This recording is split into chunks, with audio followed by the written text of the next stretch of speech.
Ya, Bismillahirrahmanirrahim. Assalamualaikum warahmatullahi wabarakatuh.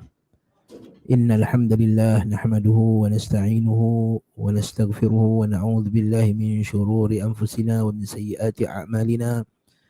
Man yahdihillahu fala mudilla lahu wa man yudlil fala hadiya lahu.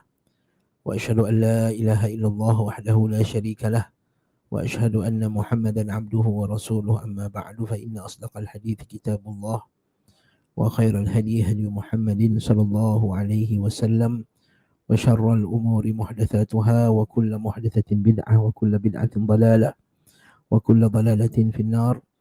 Ikhwah wa akhwat rahimani wa rahimakumullah jami'an. Segala puji bagi Allah Subhanahu wa taala. Pada petang ini kita sama-sama bersama-sama dengan izin Allah Subhanahu wa taala untuk kita meneruskan bacaan kitab Umdatul Ahkam. Hari ini kita akan sambung perbincangan kita berkenaan dengan hadis 121, iaitu an Abdurrahman bin Abi Layla rahimahullahu taala qala laqiyani Ka'ab bin al-Ujrah Ka'ab bin al-Ujrah Ka'ab bin al-Ujrah فقال ألا أهدي لك هدية أن النبي صلى الله عليه وسلم خرج علينا فقلنا يا رسول الله قد علمنا الله كيف نسلم عليك فكيف نصلي عليك فقال قولوا اللهم صل على محمد وعلى آل محمد كما صليت على إبراهيم إنك حميد مجيد وبارك على محمد وعلى آل محمد كما باركت على إبراهيم إنك حميد مجيد. Daripada Abdurrahman bin Abi Layla rahimahullahu ta'ala, seorang tabi'in yang besar, tabi'in kibar, Ibnu Abi Layla, berkata Ka'ab bin Ujrah menemui aku. Ka'ab bin Ujrah sahabi jalil, sahabat Nabi, menemui aku lalu berkata, maukah kamu aku hadiahkan kamu satu hadiah yang aku mendengarnya dari Rasulullah sallallahu alaihi wasallam. Aku jawab, ya, hadiahkanlah aku. Lalu dia berkata, kami pernah bertanya kepada Rasulullah sallallahu alaihi wasallam, wahai Rasulullah,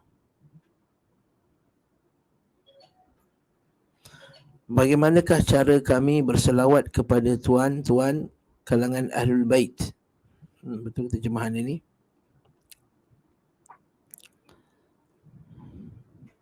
Ini ada silap lah terjemahan ni. Fa kaifa nusalli alaik?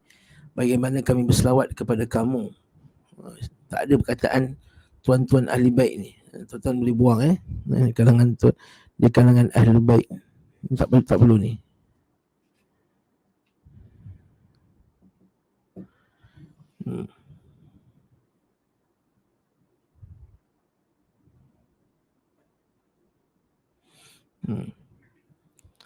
Jadi terjemahan betulnya ialah, ya Rasulullah, qad 'allamana Allahu kaifa nusallimu alaik. Allah Subhanahu wa taala telah mengajarkan kami bagaimana kami memberi salam kepadamu. Maksudnya assalamualaikum ya Rasulullah. Bagi salam dah ajar dah.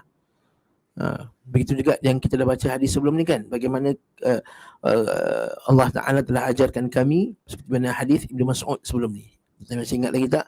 Iaitu Allah Subhanahu wa taala, Nabi SAW telah mengajarkan kami tasyahud sebagaimana Nabi telah mengajarkan kami Al-Quran. Kan, jadi dalam tasyahud tu dah sebut assalamu alayka ayyuhan nabi wa rahmatullahi wa barakatuh. Okey, dah ada salam dah. Jadi macam mana pula nak berselawat kepada Nabi sallallahu alaihi wasallam? Macam nak selawat pula kepada kamu? Sebab dalam tahiyat tadi, dalam tasyahud tadi, Nabi dah ajarkan cara salam. Kan, at-tahiyyatul mubarakatus salawatut tayyibatu lillah.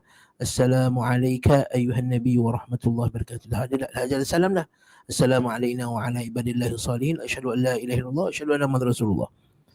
Kemudian soalannya ialah berkenaan dengan bagaimana pula nak berselawat kepada kamu. Macam mana pula cara berselawat yang kamu mahukan kami selawat di dalam solat kami. Itu maksudnya. Kaifa nusalli alaik. Kaifa nusalli alaik. Betul tak bahasa Arab dia? Kaifa nusalli alaik. Bagaimana kami nak berselawat kepada kamu. Faqala, maka kata Nabi SAW, maka ucapkanlah Allahumma salli ala Muhammad. Itu cara dia. Allahumma salli ala Muhammad. وعلى آل محمد كما صليت على إبراهيم إنك حميد مجيد وبارك على محمد وعلى آل محمد كما باركت على إبراهيم إنك حميد مجيد. Jadi inilah selawat yang kita diminta oleh Nabi sallallahu alaihi wasallam untuk kita bacakannya di dalam salat. Yang ni kita panggil salat apa ni tuan-tuan? Selawat apa ni? Selawat Ibrahimiyah. Selawat Ibrahimiyah. Dan ini adalah selawat yang terbaik sekali untuk kita selawatkan. Disebut oleh para masyayikh kita, para guru-guru kami semua, iaitu ini antara selawat yang paling baik sekali. Sebab apa? Sebab selawat ni diajarkan dengan lisan Nabi SAW. Kaifa nusalli alaik, bagaimana kami nak selawatkan. Jadi kalau orang kata apakah wajah yang menunjukkan, apakah sebab menunjukkan bahawa dia adalah selawat terbaik? Pertama, dia adalah selawat yang Nabi ajarkan di dalam salat. Dan salat ialah ibadah yang terbesar dalam Islam. Yang kedua, yang ni disebut selepas para sahabat tanya, bagaimana kami nak berselawat kepadamu ya Rasulullah. Bagaimana kepadamu ya Rasulullah. Maksudnya Nabi kata, maksudnya para sahabat tanya bagaimana selawat, dan Nabi sebut ini selawatnya. Dia ajar oleh Nabi SAW sendiri. Jadi pertama, Nabi wajah disebab dia jadi selawat paling baik, iaitu Nabi sendiri yang ajar. Yang kedua, Nabi ajarkannya untuk dibacakan dalam salat, dan ini adalah ibadah yang terbaik sekali. Itu wajah yang kedua. Yang ketiga, dibacakan di doa yang terbaik, waktu terbaik, iaitu ketika tasyahud akhir, di bahagian akhir salat. Maksudnya itu waktu yang terbaik dalam salat. Okay. Yang keempat, ini adalah selawat yang paling lengkap sekali. Bahkan kata Syekh Abdul Salam Syuair, dia kata bahkan lebih afdal daripada kalau kita semata-mata sebut Allahumma salli ala Muhammad wa ala ali Muhammad, atau Allahumma salli wa sallim ala Muhammad. Okey.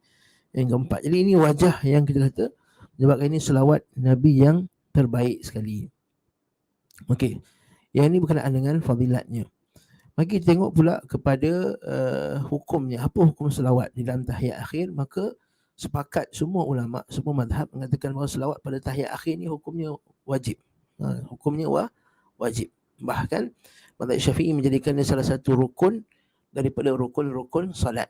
Selawat kepada Nabi Muhammad SAW itu rukunun min arkanis salah. Selawat daripada rukun-rukun salat tahiyat akhir, baca tahiyat akhir, kan? Termasuk daripada rukun-rukun salat. Bahkan sebahagian ulama menjadikannya wajib. Siapa tak baca dia tak sah salatnya. Siapa tak baca tak sah salatnya. Maka kita kena baca tahiyat akhir. Dan tahiyat akhir kita kena kita kena barakallahu fik selawat kepada Nabi Muhammad sallallahu alaihi wasallam. Cuma yang ulama berbeza pendapat apakah dia diwajibkan dalam tahiyat yang awal. Kat sini di sisi ulama Syafi'iyah juga tak wajib. Tak wajib, maka dia termasuk daripada sunat. Termasuk daripada sunat dalam baca tahiyat Allahumma salli ala Muhammad wa ala ali Muhammad. Okay. Sebab apa? Sebab tahiyat awal tu sendiri pun dah jadi sunat, kan? Tak, sunat ab'ab. Cuma di sisi Syafi'iyah kalau tak baca tahiyat awal, dia kena sujud sahwi. Dia kena sujud sahwi. Apa wajah yang menyebabkan mereka menganggap bahawa tak wajib pada tahiyat awal? Sebab apa? Sebab Nabi SAW dalam hadis disebut bahawa Nabi SAW dia apabila dia salat, tahiyat awal tu Nabi duduk dengan waktu yang sangat sekejap, sangat sebentar sahaja, seumpama Nabi duduk di atas batu yang panas. Jadi bila duduk atas batu yang panas sekejap je, tak duduk lama. Itu menunjukkan bahawa tahiyat awal tu tak dibaca dengan lama.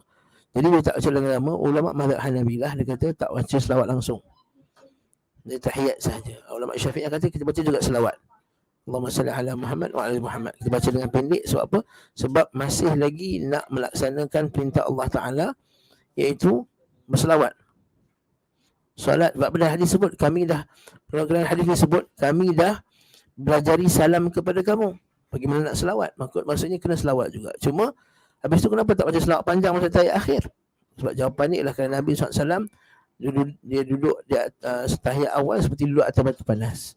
Maka disebabkan duduk atas batu panas, maka dikekalkanlah perintah untuk dikekalkan pelaksanaan selawat tapi tidak dibaca dengan selawat yang penuh. Jadi ini faedah daripada hadis yang kita nak bincangkan ni. Kemudian faedah-faedah lain yang kita boleh ambil, kemudian kita boleh bincang kepada apa maksud dia. Okey, maksud daripada Allahumma salli ala Muhammad. Okey. Allahumma salli, ya Allah ya Tuhanku. Allahumma, ya Allah ya Tuhanku, salli, berselawatlah ala Muhammad. Okey, berselawat ni dia ada 3 keadaan. Satu, perkataan salli itu maksudnya salat. Tapi ini bukan maksud yang dikehendaki. Selawat Allah Ta'ala ni dia ada dua arah selawat. Satu, selawat kita kepada Nabi Muhammad SAW dan selawat malaikat kepada Nabi Muhammad SAW. Yang kedua, selawat Allah kepada Nabi Muhammad SAW. Kan, innallaha wa malaikatahu yusalluna ala nabi. Sungguhnya Allah dan para malaikat berselawat kepada Nabi Muhammad SAW. Wahai orang yang beriman, salawatlah kepadanya dan salamlah kepadanya dengan salam yang sempurna. Wasallimu alaihi taslima. Kan, ya innallaha wa malaikatahu yusalluna ala nabi. Sungguhnya Allah dan malaikatnya berselawat kepada Nabi Muhammad SAW. Ya ayyuhalladzina amanu sallu alaihi wa sallimu taslima. Dan inilah yang perintah yang Allah Ta'ala, satu-satunya perintah dalam Al-Quran yang Allah Ta'ala bila dia perintahkan hambanya, dia laksanakan dulu. Innallaha wa malaikatahu yusalluna 'alan nabi ya ayyuhalladzina amanu sallu. Maksudnya ayat nak kata, wahai orang, sesungguhnya Allah dan malaikatnya berselawat kepada Nabi, oleh itu wahai orang yang beriman berselawatlah. Menunjukkan betapa perintah lain Allah Ta'ala kata salatlah, puasalah. Tapi ada tak ada sebut Allah Ta'ala bersolat? Tak. Ada kata Allah Ta'ala berpuasa? Tak. Tapi untuk selawat, Allah Ta'ala berselawat kepada Nabi, maka orang beriman selawatlah kepada Allah, kepada Nabi Muhammad SAW. Sebab itu kita perintah selawat ni perintah yang sangat agung. Yang seterusnya pula, apa maksud selawat kita kepada Nabi dan apa maksud selawat Allah kepada Nabi SAW? Selawat kita kepada Nabi SAW tak syak lagi ialah permohonan kepada Allah Subhanahu Wa Taala agar Allah Taala merahmati Nabi Muhammad SAW dan meletakkan dia maqam yang tertinggi di akhirat kelak, di kedudukan yang tinggi dan terbaik di akhirat kelak. Itu maksudnya selawat kita. Selawat kita ialah doa. Selawat kita ialah doa. Selawat kita kepada Nabi ialah doa.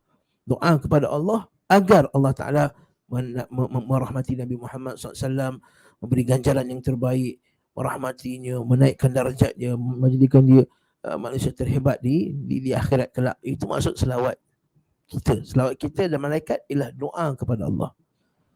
Ingat, selawat kita kepada malaikat ialah doa kepada Allah. Kenapa saya sebut doa kepada Allah? Sebab sebagian orang dia tak faham. Dia kata kita bertawassul, kita apa? Kita apa ni? Dia kata kenapa ada satu hamba Allah Ta'ala ni pernah berlaku dekat Ihsan Ta'lim. Dia pernah datang kata, Ustaz, kenapa kita kena selawat? Kenapa kita selawat? Itu selawat kerana Allah Ta'ala perintahkan kita selawat. Kenapa? Dia terang rahsia je. Sebab kita kena bertawassul dengan Nabi Muhammad SAW. Kita, tak betul tu Syekh. Bukan maksud kita bertawassul dengan Muhammad SAW. Kita bertawassul dengan amalan soleh kita. Kita bertawassul, kita berdoa, dan kita berdoa, kita harapkan doa kita itu dimakbulkan dengan tawassul kita. Tawassul apa? Tawassul kita dengan amalan soleh kita kepada Allah Ta'ala, iaitu dengan amalan berselawat. Dengan amalan yang berselawat. Jadi barakallahu fiik. Jadi bukannya kita tawassul dengan jasad tubuh Nabi. Kita bertawassul dengan iman kita kepada Nabi Muhammad SAW. Tawassul kita kepada amal salih kita dengan mengikuti sunnah Nabi SAW. Tawassul kita adalah dengan kita mendoakan Nabi Muhammad SAW. Jadi ini maksud tawassul dengan berselawat, bukannya dengan tubuh Nabi SAW. Jadi kena faham masalah ni betul-betul. Kita nak orang silap salah gunakan selawat ni untuk apa? Untuk menghalalkan perbuatannya tawassul kepada jasad Nabi SAW. Tidak. Okey. Adapun selawat Allah kepada Nabi Muhammad SAW, maksud dia iaitu pujian-pujian Allah Ta'ala kepada Nabi Muhammad SAW di hadapan sekalian penduduk langit. Ulang sekali lagi, Itu selawatnya Nabi Muhammad SAW. Selawatnya Allah kepada Nabi ialah puji-pujian Allah Ta'ala terhadap Nabi Muhammad SAW di atas apa dia? Kerana di hadapan para malaikat. Puji-pujian Allah pada Nabi di hadapan para malaikat, serta rahmatnya, serta kebaikan yang Allah Ta'ala berikan kepadanya. Adapun selawat Allah kepada kita, dan man salla alayya salatan sallallahu alaihi asyarah. Barang siapa yang bersalawat Nabi sekali, maka Allah Ta'ala akan selawat padanya 10 kali. Apa maksud selawat Allah pada kita pula? Selawat Allah Ta'ala pada kita pula adalah Allah Ta'ala puji kita juga di hadapan para malaikat dan merahmati kita, bagi kita kebaikan, digandakan kebaikan bagi kita, dimurahkan rezeki kita, dilapangkan kita punya dada kita, dilapangkan rezeki, dibukakan segala, dirungkaikan segala masalah. Yang disebut oleh Imam Ibn Qayyim kan di dalam kitab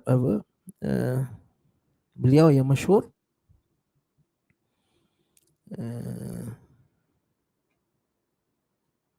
tiba-tiba saya terlupa kitab tersebut. Kitab tu mengumpulkan tentang semua kebaikan selawat pada Nabi Muhammad sallallahu alaihi wasallam. Mungkin ada siapa yang teringat boleh ingatkan dekat chat. Nah, barakallahu fiik. Jadi kat sini barakallahu fiik. Jadi kat sini nak bagi tahu bahawa selawatnya Allah pada kita itu Allah Ta'ala beri kita kebaikan, beri kita ganjaran, beri kita kelapangan dada, dirungkaikan segala masalah kerana selawat kita kepada Nabi Muhammad sallallahu alaihi wasallam tadi. Bukan kerana jasad Nabi tadi, kerana selawat kita kepada Nabi Muhammad sallallahu alaihi wasallam tadi. Itulah antara amalan yang terbaik sekali pada hari Jumaat ialah selawat. Dan cara terbaik sekali kita nak banyak selawat kepada Nabi SAW ialah dengan kita baca banyak belajar hadis. Lepas tu kata Imam Syafi'i rahimahullah ta'ala, Imam Syafi'i kata ahlul hadis indi ashabu Rasulillah sallallahu alaihi wasallam. Kata Imam Syafi'i rahimahullah ta'ala, bagi aku ahlul hadis itulah sahabat Nabi, seumpama sahabat Nabi. Walaupun mereka tidak bersahabat dengan Nabi sallallahu alaihi wasallam secara jasadnya, tetapi mereka, nafas-nafas mereka, jiwa mereka bersama dengan Nabi. Anfasuhum sahibu. Mereka itu dengan nafas-nafas mereka, jiwa mereka itu bersahabat dengan Nabi SAW. Sebab apa? Sebab dia tidak lihat satu kelompok yang paling banyak membaca hadis Nabi SAW daripada ashabul hadis, daripada ulama hadis, daripada ahli sunnah. Ashabul hadis, dia kena selalu baca Nabi, baca hadis Nabi SAW. Kat sinilah kita tahu faedahnya majlis sama', majlis mendengar hadis Nabi sallallahu alaihi wasallam. Majlis sama' hadis ni iaitu majlis mendengar hadis Nabi sallallahu alaihi wasallam. Tak kira ijazah ke tak ijazah ke, yang penting kita sama' hadis tu dulu. Ini Syekh Hamid Akram Al-Bukhari selalu tekankan, yang penting tu ialah kita dengar hadis Nabi sallallahu alaihi wasallam tu. Okey. Ya, sebagai setengah orang zaman sekarang ni yang dikejar ni ijazah tu. Yang dikejar ijazah, lalu dibacakan hadis tu, dibaca laju sangat, yang penting dapat ijazah.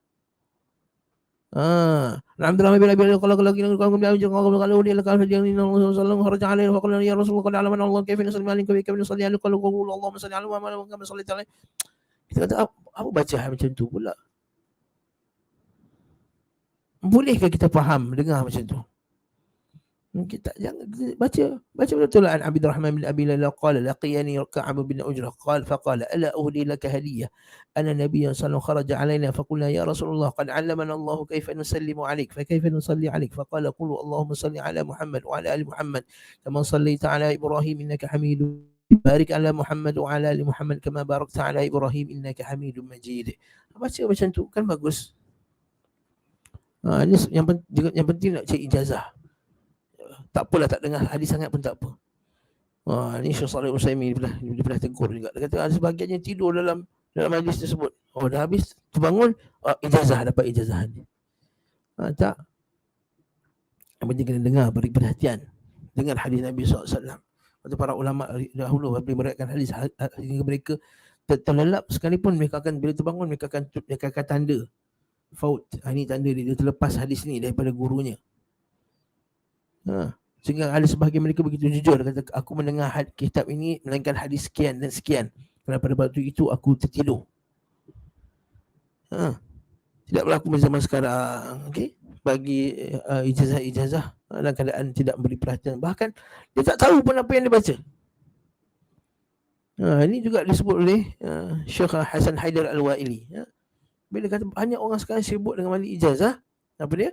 Tapi dia nak dapat ijazah, nak supaya nak nampak hebat, aku dari ijazah Sahih Bukhari, ijazah Muslim, tapi dia tak faham apa pun dalam tu. Kata Syekh Ali Al-Halabi dalam syarah dia kepada As-Suyuti, dia kata, Al-Fiyatul Suyuti kata ada sebagian orang dia nak menanggung benda yang berat yang dia tak mampu. Dia nak nampak supaya dia nampak besar, sedangkan dia tak ada. Nak menanggung benda yang berat, nak menanggung kena ada ijazah hadis, tapi rupanya tak faham. Jadi kita kena banyak dengan hadis Nabi SAW. Sebab tu saya sangat menggalakkan kita majlis tahdis, majlis menyampaikan hadis, boleh baca hadis. Paling kurang pun kalau kita tak dapat ijazah sanad sekalipun, kita dah lalu hadis tersebut. Itu yang kita nak. Kita nak melalui setiap detik daripada kehidupan Nabi SAW ni kita nak baca, lalu kita boleh dengar Allahumma salli ala Muhammad sallallahu alaihi wasallam, qala Rasulullah sallallahu qala Rasulullah sallallahu qala ya Rasulullah sallallahu alaihi wasallam. Nampak? Dia selalu sebut macam tu. Kita akan ulang-ulang. Macam kes baca hadis ni sekarang. Berapa kali kita sebut Allahumma salli ala Muhammad wa ala ali Muhammad kama sallaita ala Ibrahim. Kita ulang banyak kali. Dalam majlis ini saja dah banyak selawat. Daripada majlis yang menyanyi Waharadinu Muhammad bizuhuri Nabi Ahmad, ya hanana Nabi Muhammad, dzalika fadlu minallah. Mana selawatnya? Ya hanana, ya hanana, ya hanana, ya hanana. Mana pujian? Kat mana selawat? Yang penting banyakkan selawat. Bukan majlis memuji saja, majlis selawat tu kita nak. Kalau kita baca hadis, buka kita hadis. Setiap hari, sentiasa sahaja ada hadis-hadis Nabi SAW yang kita bacakan, maka kita akan insya-Allah dapat faedah yang banyak. Jadi insya-Allah hari Jumaat ni kita akan buat lepas asar nanti insya-Allah kita akan buat majlis bacaan kita Al-Adabul Mufrad. Siapa nak hadiri boleh buka Facebook Media Sunnah Malaysia insya-Allah. Kita akan buat lepas asar sampai Isyak. Kita akan baca kita Al-Adabul Mufrad, baca huraian ringkas-ringkas saja. Yang penting kita banyak baca dan kita dapat tahu, kita ambil faedah sikit-sikit daripada, kita keluarkan faedah ringkas daripada hadis tersebut. Yang penting kita baca kitab tersebut, kita lalu hadis-hadis Nabi SAW. Macam kita baca Quran juga, tuan-tuan. Tuan-tuan baca Quran, tuan nak khatam Quran kan? Nak khatam Quran, nak lalu pernah khatam Quran, dapat ganjaran. Kemudian peringkat kedua, baca untuk nak faham pula. Macam tu juga, kita baca hadis pertama ni kita baca dulu. Sekali lalu, moga-moga kita dapat tahu hadis tu. Mungkin kita tak faham fiqh hadis tu dulu. Tak ada masalah. Kita simpan, lepas tu kita akan kaji lagi lepas. Kita akan kaji. Tapi yang penting kita dah lalu hadis tersebut. Okay, qulu Allahumma salli ala Muhammad wa ala ali Muhammad. Ya Allah, Tuhanku, selawatlah ke atas Nabi Muhammad wa ala ali Muhammad, dan di atas keluarga Muhammad. Ali, pendapat yang paling rajih sekali, Ali ni ialah termasuk ahli keluarga Nabi, dan sesiapa sahaja yang mengikuti Nabi Muhammad SAW, sama ada ketika Nabi hidup maupun lepas Nabi dah wafat. Jadi kalau kita ni ikut Nabi SAW, kita masuk dalam ahli Muhammad. Apa dalilnya? Kisah satu hari Nabi SAW dengan sahabatnya. Satu hari datang satu kafilah, caravan, satu rombongan, yang rombongan tersebut ada hubungan darah dengan Nabi SAW, tapi mereka itu tak Islam. Lalu ada sebagian sahabat kata, ya Rasulullah, bukankah kafilah tersebut, rombongan tersebut ialah daripada keluarga engkau ya Rasulullah?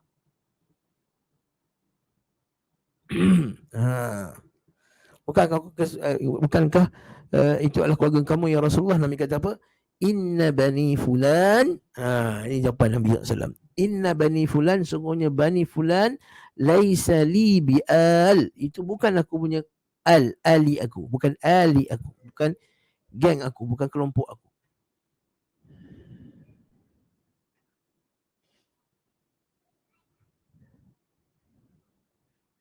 Dan segala inna bani fulan laisa li bi'awliya. Segala kata inna bani fulan laisa li bi'al. Sesungguhnya Nabi kata fa inna awliyai, sesungguhnya yang kawan aku, kasih aku, geng aku ialah salih ialah sesungguhnya ialah sesungguhnya kekasih aku ialah al-muttaqin wa salihil mu'minin, ialah orang bertakwa dan orang yang salih di kalangan orang mukmin. Okey. Apa dalil lagi? Iaitu ayat Quran sini. Bila Allah Ta'ala cerita pasal Fir'aun. Allah Ta'ala kata, an-naru yu'raduna 'alaiha ghuduwan wa 'ashiyya. Neraka jahanam itu dibentangkan kepada siapa? Kepada Fir'aun siang dan malam. Wa yawma taqumus sa'ah, dan ketika berlakunya hari kiamat, adkhilu ala fir'auna asyaddal azab. Allah Ta'ala kata pada malaikat, adkhilu ala fir'aun, masukkan geng-geng Fir'aun asyaddal azab, kepada azab yang lebih pedih. Nah, jadi dalil bahawa kata al itu lebih umum daripada ahli, lebih umum daripada ahli bait. Kalau ahli bait dia khusus kepada Bani Hashim, keluarga Abbas, daripada keluarga Nabi SAW.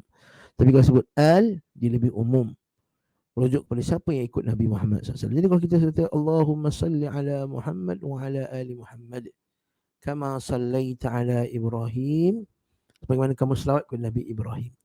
Dalam lafaz yang kita baca ni tak ada sebut wa ala ali Ibrahim. Sehingga kan ada sebahagian ulama dia mengingkari adanya lafaz wa ala ali Ibrahim. Sedangkan yang sahih memang sabit. Ada riwayat lain yang menyebut Allahumma salli ala Muhammad salli ta'ala Ibrahim wa ala ali Ibrahim. Wa ala ali Ibrahim pun ada juga. Jadi innaka hamid, yang kita baca wa ala ali Ibrahim innaka Hamidum Majid. Kama sallaita ala Ibrahim wa ala ali Ibrahim innaka Hamidum Majid. Wa barik ala Muhammad wa ala ali Muhammad, dan berkatilah ke atas Nabi Muhammad. Berkat sebenarnya kita tahu kan, berkat maksudnya banyaknya kebaikan dan berterusan, dan berkatilah ke atas Nabi Muhammad SAW wa ala ali Muhammad, dan ke atas keluarga Nabi Muhammad, kama barakta ala Ibrahim wa ala ali Ibrahim, dan ke atas keluarga Nabi Ibrahim juga, innaka Hamidun Majid, sesungguhnya engkau maha terpuji lagi maha mulia. Innaka Hamidum Majid, maha terpuji. Hamid dan Majid adalah nama Allah Subhanahu wa taala. Naam. Apa pengajaran lain yang kita dapat daripada hadis ni? Pengajaran daripada hadis ni iaitu dapat Ka'ab bin Ujrah kata faqala ala uhdi laka hadiyah. Nak tak aku hadiahkan kamu satu hadiah. Ala uhdi laka hadiyatan. Menunjukkan bahawa hadiah ni tuan-tuan tak semestinya hadiah bentuk fizikal. Bukan hadiah bentuk fizikal, makanan ke, minuman ke, pakaian ke. Antara hadiah yang terbaik iaitu, nampak tak, zikir Nabi SAW. Mungkin pemikiran orang zaman sekarang yang bersifat materialistik ni, kalau kita cakap macam tu, alah itu juga hadiahnya. Lah ya akhi, kau tak tahu selawat ini ialah sebesar-besar hadiah. Sebesar-besar hadiah Nabi SAW ni. Kalau kita tak tahu hadis ni, kita tak tahu apakah selawat yang terbaik. Maka kita kata barakallahu fi. Jadi kita katakan di sini ialah hadiah yang terbaik adalah ilmu yang diajarkan kepada seorang. Sebab itulah kata Syekh Mahir Yasin, dia kata, dia dikirkan kepada guru-gurunya itu, sebaik-baik sedekah yang kamu sedekahkan adalah ilmu.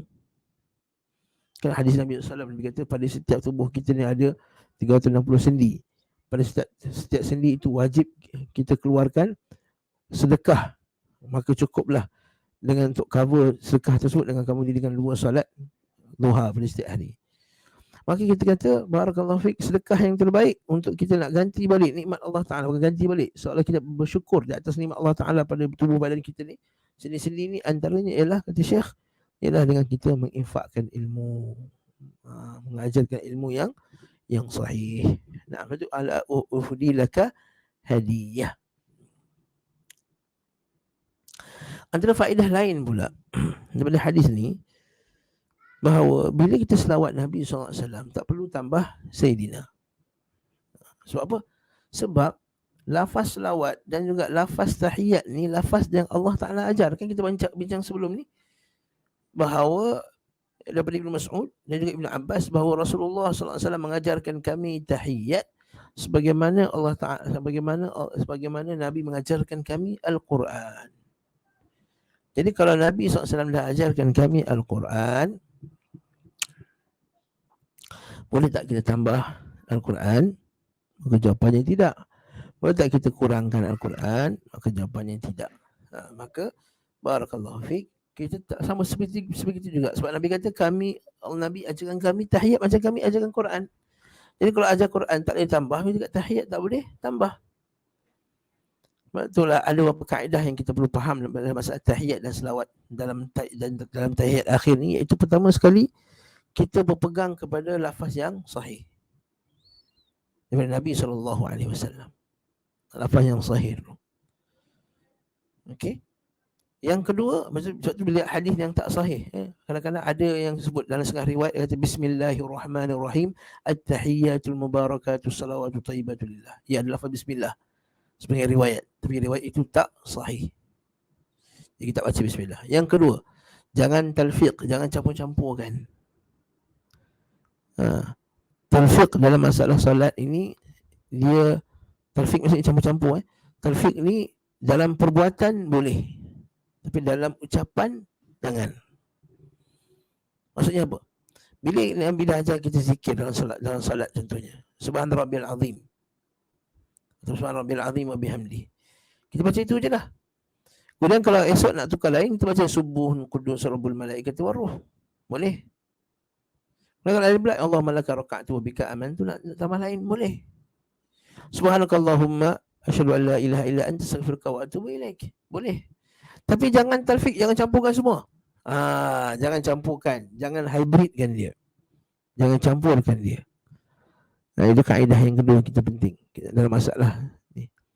Yang ketiga, jangan tambah lafaz lah. Disebut tadi jangan tambah. Antara biasanya orang tambah ialah lafaz Sayyidina. Ya betul, ada sebahagian fuqaha Syafi'iyah kata boleh tambah Sayyidina, tapi hati saya tak cenderung kepada pendapat tersebut. Saya cenderung kepada pendapat ulama yang mengatakan bahawa kita lebih cenderung kepada pendapat ulama yang kita jangan tambah Sayyidina lah. Ini disebut oleh Imam Ibn Qayyim, oleh para ulama kita juga, yang kibar ulama kita, yang mengatakan bahawa lafaz Sayyidina itu tak ditambah. Okey. Ulama-ulama Syafi'iyah sebahagian yang kata boleh tambah lafaz Sayyidina ni, mereka berhujah begini tuan-tuan. Dia kata dalam masalah selawat ni, dalam masalah tambah Sayyidina ni, kita nak mengutamakan beradab kepada Nabi ke, ataupun nak mengutamakan ikut perintah Nabi? Nak utamakan beradab ke, nak ikut utamakan perintah? Macam mana tu pula tu Ustaz? Utamakan beradab ni contohnya ialah bila kita panggil Nabi dengan lafaz Sayyidina, tu lebih beradab kepada Nabi SAW. Ada kata macam tu. Adapun perintah Nabi ajar selawat macam tu. Qulu Allahumma salli, qulu, ucapkanlah. Maka sebahagian daripada ulama Syafi'iyah sendiri, dia lebih cenderung kepada mengutamakan adab daripada perintah.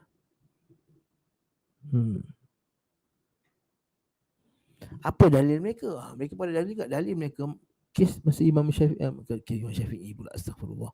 Kes masa Nabi SAW buat perjanjian Hudaibiyah.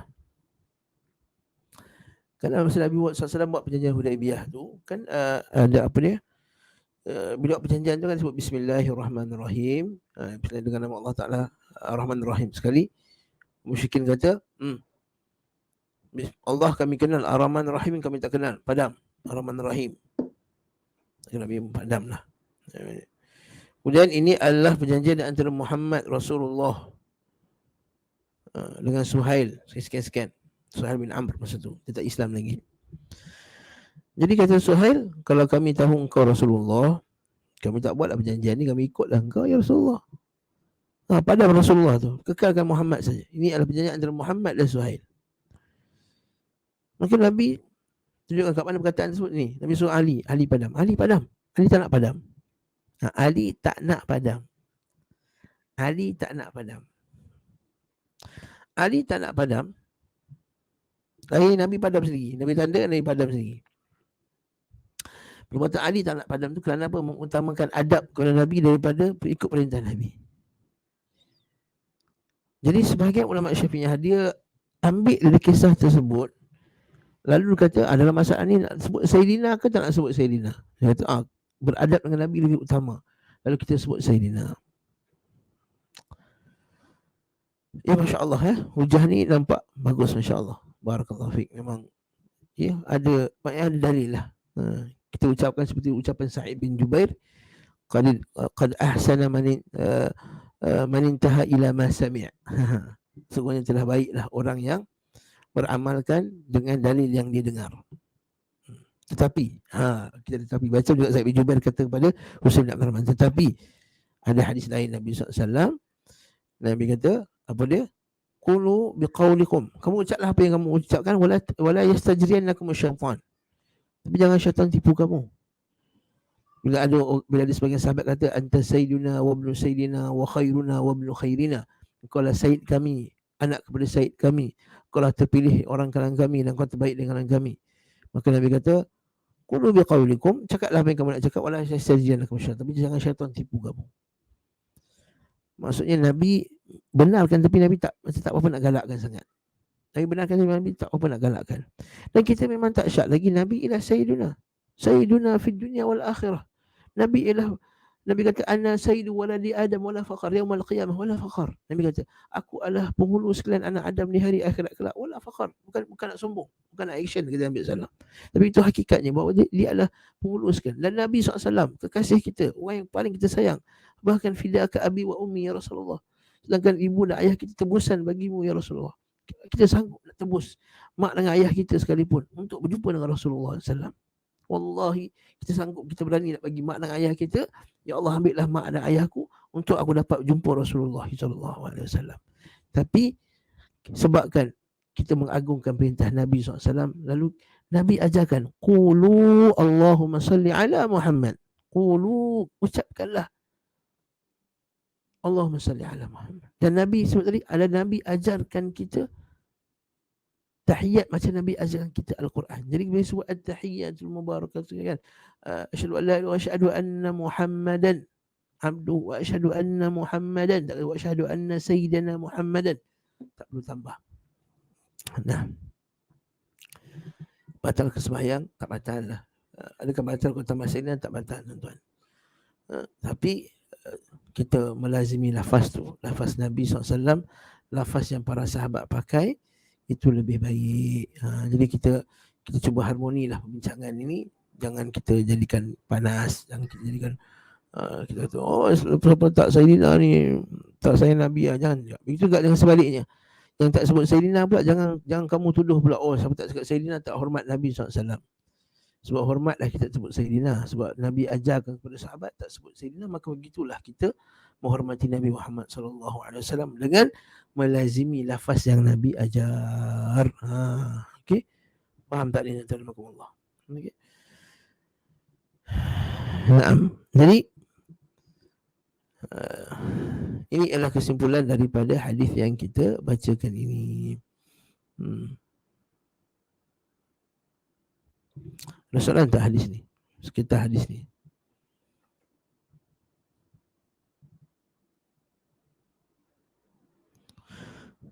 Okey. Kalau tak ada soalan, kita teruskan lagi dengan hadis seterusnya. Abi Hurairah radhiyallahu anhu qala kana Rasulullah sallallahu alaihi wasallam yad'u Allahumma inni a'udzu bika min adzabil qabri wa adzabil nari wa min fitnatil mahya wal mamat wa min fitnatil masiihid dajjal. Dari Abu Hurairah radhiyallahu anhu bahawa Rasulullah sallallahu alaihi wasallam biasa membaca doa ni. Tuan boleh baca doa ni, tuan. Bagi yang dah biasa dengar, tak apa, yang pertama kali dengar. Macam dia baca ni, Allahumma inni a'udzubika min azabil qabri. Ya Allah, ya Tuhanku, aku minta lindung daripada, kita baca dulu, Allahumma inni a'udzubika min azabil qabri. Ya Allah Tuhanku, aku berlindung padamu ya Allah daripada azab kubur. Azabil qabri, azab kubur. Wa azabin nari, dan azab neraka. Wa min fitnatil mahya wal mamat, sebenarnya fitnahnya orang yang ketika hidup dan mati. fitnah kehidupan dan kematian. Okay. Min fitnatil masihid dajjal, dan fitnah masih ad-dajjal, fitnah masih ad-dajjal. Baca seterusnya. Wa fi lafzil muslimin idza tashahhada ahadukum falyasta'iz billah. Bila salah seorang bertasyahud maka bacalah doa ini, Allahumma inni a'udzubika min adzabi jahannam. Ya Allah, aku minta lindung dari neraka jahannam. Pasal riwayat lain pula, Allahumma inni a'udzubika minal ma'thami wal maghram. Ya Allah, aku minta lindung daripada penyakit al-ma'tham wal maghram. Iaitu apa dia? Iaitu nyanyuk dan dosa dan hutang. Al-maghram, hutang. Jadi apa faedah daripada hadis ni, iaitu lepas kita baca tahiyat akhir sebelum salam, kan Nabi sebut dalam hadis yang sebelum ni, hadis Mas'ud kan, Nabi baca lalu memilih doa, baca ini kan, lalu fal yatakhayyar minal mas'alati ma syaa', lalu hendaklah dia memilih doa apa yang dia kehendaki lepas tasyahud tadi. Dia nak doa apa, doa nak pakai. Kita boleh doa dengan apa doa kita nak, tak ada masalah, doa kita sendiri. Cuma di sisi ulama Syafi'i tak boleh cakap dalam bahasa Melayu dengan kuat lah. Macam pula kita ya Allah kurniakanlah aku nak soleh, tak. Sebut dengan, kalau dia boleh berbahasa Arab, kena berbahasa Arab lah. Kalau dia boleh bahasa Arab, dia kena doa dalam bahasa Arab lah. Allahumma inni as'aluka rizqan wasi'an, kan, wa zawjatan salihatan wa auladan salihin. Berikan aku anak-anak yang salih.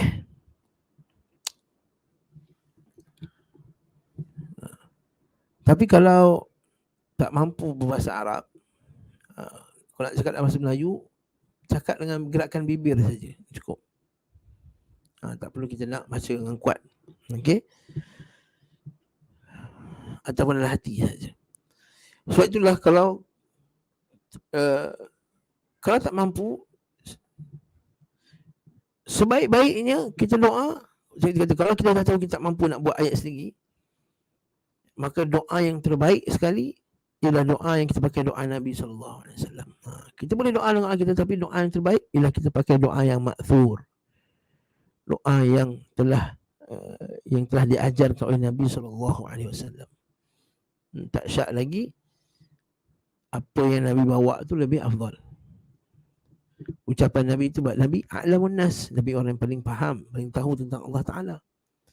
Nabi ialah atqan nas, akhshan nas, Nabi ialah manusia paling takut Allah Ta'ala, paling bertakwa kepada Allah Ta'ala, paling tahu Allah Ta'ala, paling fasih lidahnya.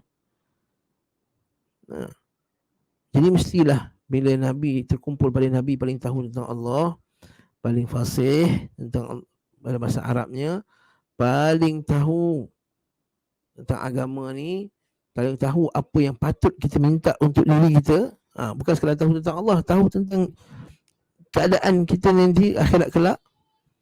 Maka tak syak lagi, permintaan apa yang terbaik itulah permintaan yang Nabi SAW telah minta terbaik untuk kita. Nabi mesti minta yang terbaik untuk kita. Jadi melazimi lafaz Nabi SAW itu yang paling afdal. Doa yang ma'thur dari Nabi SAW. Allahumma inni a'udzubika min adzabil qabr. Ya Allah, aku minta lindung daripada azab kubur. Jadi hadis ini juga dalil mengisbatkan adanya azab kubur. Berbeza dengan sebahagian golongan kita kata Mu'tazilah yang menafikan adanya azab kubur, dan juga golongan Batiniyah yang menafikan azab kubur. Jadi azab kubur ni ada, hakiki.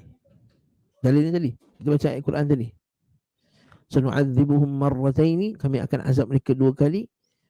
Thumma yuradduna ila asyaddil azab, kerana mereka akan dikembalikan kepada azab yang lebih pedih.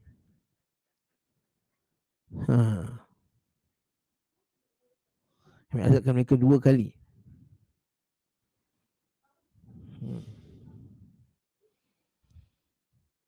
Kami azab mereka dengan azabil adna dunal azabil akbar, kami azab dengan azab yang adna, lebih rendah sebelum azab yang akbar, azab lebih besar, iaitu azab akhirat kelak.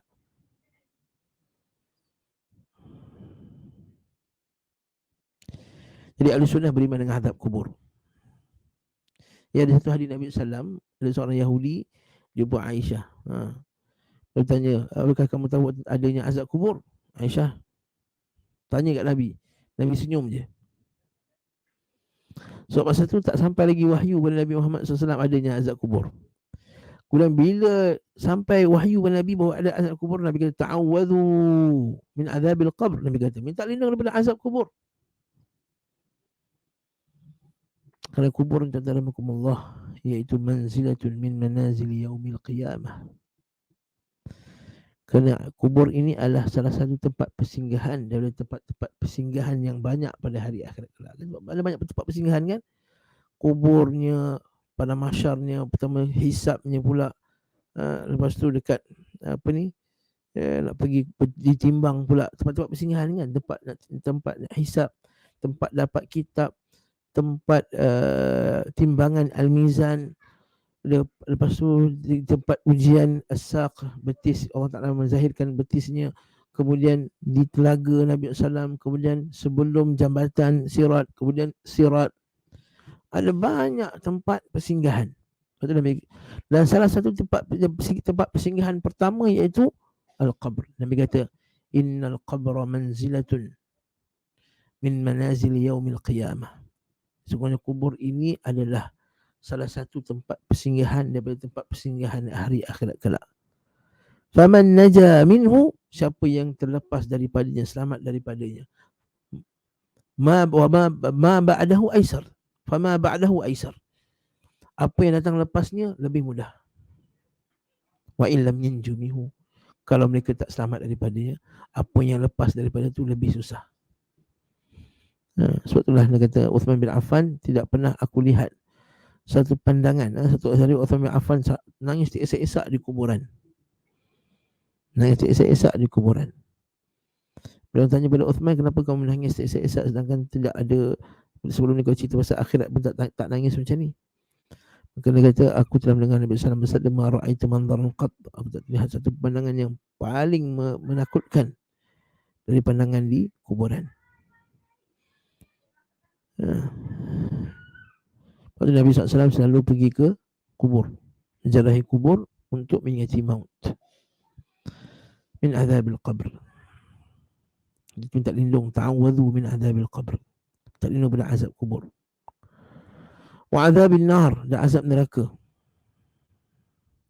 Wa min fitnatil mahya wal mamat, dan juga ujian fitnahnya hidup dan mati. Fitnah hidup itu macam-macam kat dunia sekarang.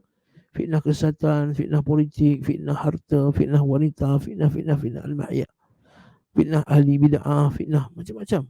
Ujian-ujian yang memberatkan. Fitnah ni asalnya apa? Fitnah ni asalnya adalah ada banyak maksud fitnah. Antaranya ialah azab. Innal ladzina fatanul mu'minina wal mu'minat thumma lam yatubu falahum 'adzabu jahannam wa lahum 'adzabul hariq. Kan? Sebenarnya orang yang fatanul mengazab. Fitnah juga boleh masuk ujian.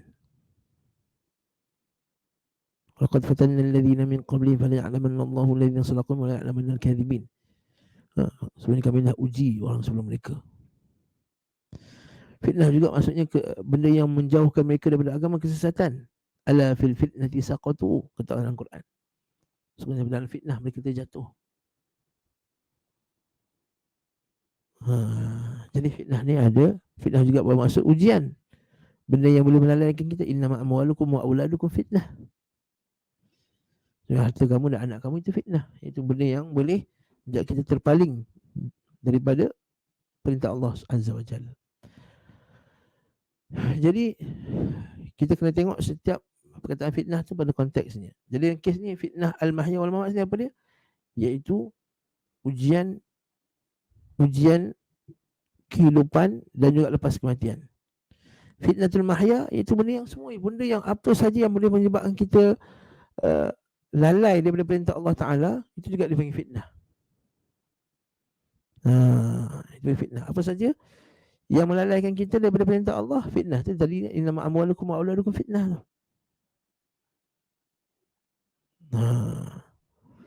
Jadi kita tak lindunglah daripada terfitnah. Yang kedua fitnah al-mamat, fitnah lepas mati. Apa dia? Fitnah lepas mati ni Ujian kubur. Jadi kita ada fitnatul qabr dan kita juga ada azabul qabr. Kita ada fitnatul qabr dan kita ada azabul qabr. Fitnatul qabr iaitu ujian kuburan, soalan tu. Man rabbuk wa ma dinuk wa man nabiyyuk.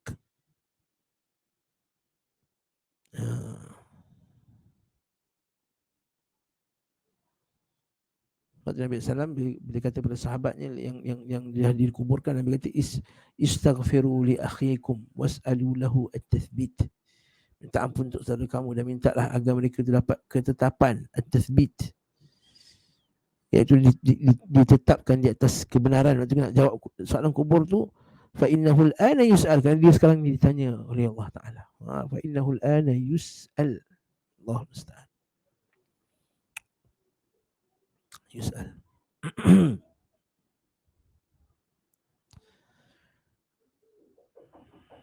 Naam, jadi ini ialah fitnatul qabr, iaitu soalan-soalan kubur. Fitnatul qabr.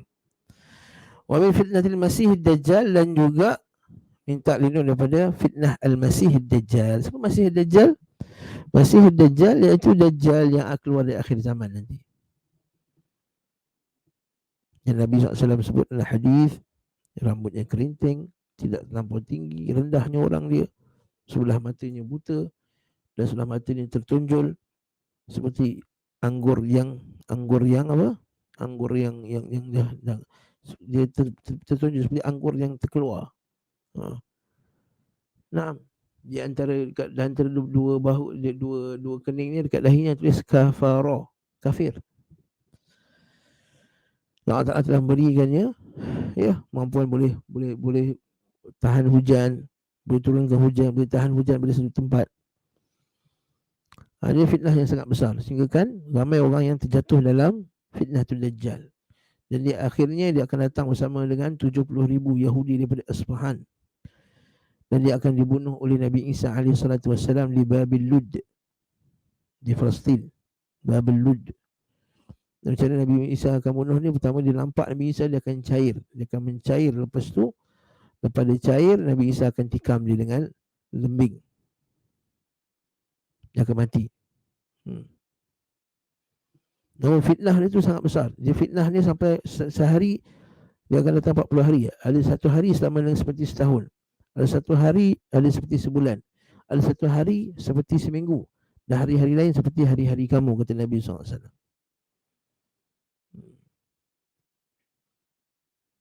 Dan kebanyakannya yang ikut Dajjal ini adalah fitnah Masih Dajjal ni, apa dia? Iaitu orang perempuan. Banyak orang perempuan yang ikut Dajjal. Allah musta'an.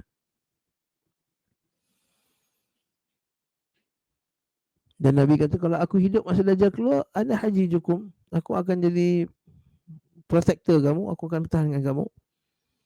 Tapi kalau kita Dajjal keluar, aku tak ada, maka setiap orang itu hajijun nafsihi. Dia, setiap orang tu dia yang kena pertahankan diri dia masing-masing. Allahu Akbar. Waktu kita kena belajar. Dan antara cara selamat nak fitnah Dajjal, kita boleh baca doa yang kita bacakan ini adalah dengan baca Al-Kahf, surah Al-Kahf, dan memahami maksud dia. Antara cara selamat dengan Dajjal adalah pegang pada sunnah Nabi SAW. Antara pegang Dajjal adalah pegang dengan manhajus salaf. Antara selamat dengan Dajjal adalah bersama dengan para ulama kibar. Jangan terpedaya dengan fitnah-fitnah yang dibawa oleh ahlul fitan. Kalau dengan Dajjal-Dajjal kecil pun kamu tak lepas, macam mana kamu nak lepaskan Dajjal besar yang fitnah lebih agung? Betul Nabi kata, idza sami'tum anil Dajjal falyan'a anhu, bila kamu dengar tentang Dajjal maka jauhkan diri kamu daripadanya. Fa innar rajula, sungguh ada seorang lelaki, ya'tihi wa huwa yadhunnu annahu mu'min, datang jumpa dia keadaan disangka dia mukmin. Apa yang lepas tu? Fa yattabi'uhu, maka diikut orang tersebut kalau menganggap bahawa dia ini kerana terpengaruh dengan Dajjal, dengan fitnahnya, dengan ujian-ujian dia. Bagaimana orang boleh tahan kalau dia boleh tahan hujan supaya tidak turun pada tempat tersebut? Baikkan tuan-tuan Allah, sekarang ni kita baru tak harga barang naik, baru sedikit ekonomi kita jatuh, kita dah terpengaruh dengan Dajjal yang kecil. Ada ahli konspirasi lah, dengan apa semua, ada Dajjal yang kecil ni. Sehingga kita dah mula menghina ulama-ulama kibar, mula menghina ulama-ulama yang rasikhuna fil ilm. Belum lagi keluar dajjal besar lagi yang boleh tahan. Allah Taala bagi dia kemampuan untuk tahan hujan. Boleh hidupkan yang mati. Boleh bunuh orang.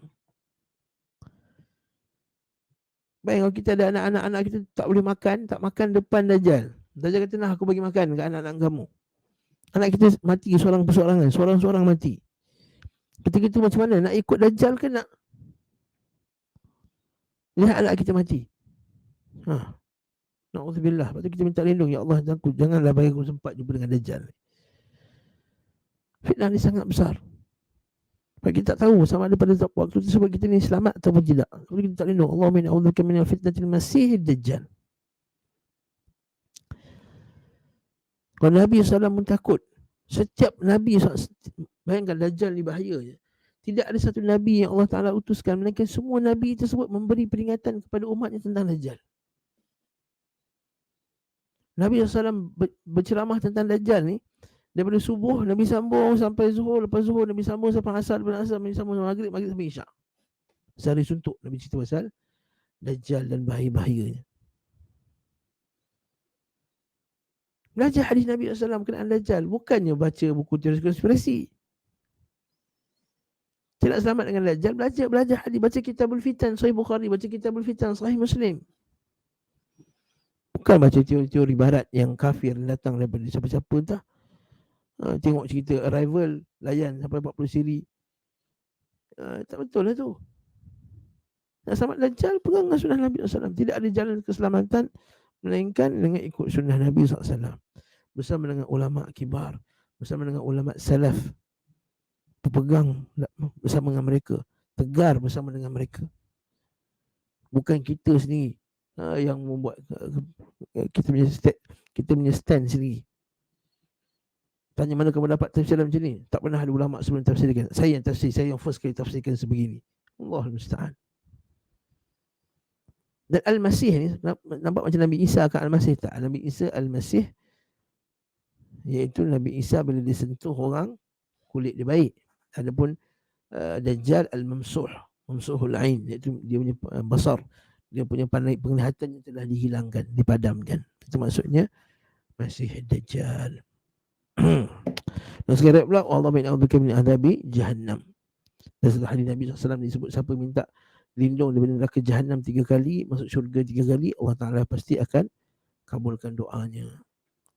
Paus bin Kaisan, seorang tabi'in yang hebat, dia punya bersungguh-sungguh nak amalkan doa ni, sampai dia bagi dia wajib baca doa ni. Sehingga anak dia, kalau anak dia terlupa nak baca doa ni, maka dia akan suruh anak dia ulang solat tu sekali lagi. Namun yang sahih dan rajihnya adalah doa dia tidak wajib. Doa ni tidak wajib, cuma dia adalah sunat-sunat yang sangat digalakkan, apatah lagi kita di zaman fitnah yang sangat besar, fitnatul mahya wal mamat wa fitnatul masiihid dajjal. Dan sebelum keluarnya dajjal besar tadi, keluarnya banyak dajjal kecil. Sebenarnya hadis Sahih Muslim tu kan, akan datang pada umatku nanti dajjalun kadzabun, dajjal yang penipu. Dan sekarang pula disebut 30 dajjalun 30 dajjal. Kulluhum yaz'umuna annahum nabi. Setiap mereka mendakwa bahawa mereka itu adalah nabi. Naam. Wallahu ta'ala alam bisawab. Ada soalan tak? Akhi Imran?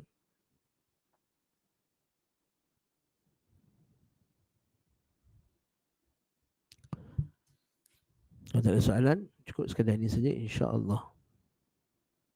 Okey. Ustaz, kalau kita berdoa ikut turutan Jala'ul Afham, masya-Allah. Syekh Safwan, sahih Syekh Safwan. Jila'ul Afham. Cara sebut dia yang betul bukan Jala'ul Afham, Jila'ul Afham. Di masalah salatu ala sayyidil anam. Jila'ul Afham, bukan Jala'ul Afham, Jila'. Jala' maksudnya menghilangkan, jila' menzahirkan. Barakallahu fiik Syekh Safwan. Yakumullah. Kita berdoa ikut turutan kalimah, tak boleh kita tukar atau ubah tempat. Kalau doa yang akhir tu tak apa, tak ada masalah. Kalau kita tertukar-tukar. Walaupun yang afdalnya kita ikut turutan Nabi lah. Tapi katakanlah kita tak ingat doa kita tu, lalu kita nak baca, kita ingat Allahumma inni a'udzubika min azabi jahannam wa min adzabil nar wa min adzabil qabr wa min fitnatil masih dajjal wa min fitnatil mahya wal mamat, tak ada masalah. Yang penting kita doa pada waktu tersebut, insya-Allah. Itu saja. Subhanakallahumma wa bihamdika asyhadu an la ilaha illa anta astaghfiruka wa atubu ilaik. Sallallahu ala Muhammad wa ala alihi wa sahbihi wasallam. Alhamdulillahirabbil alamin. Assalamualaikum warahmatullahi wabarakatuh.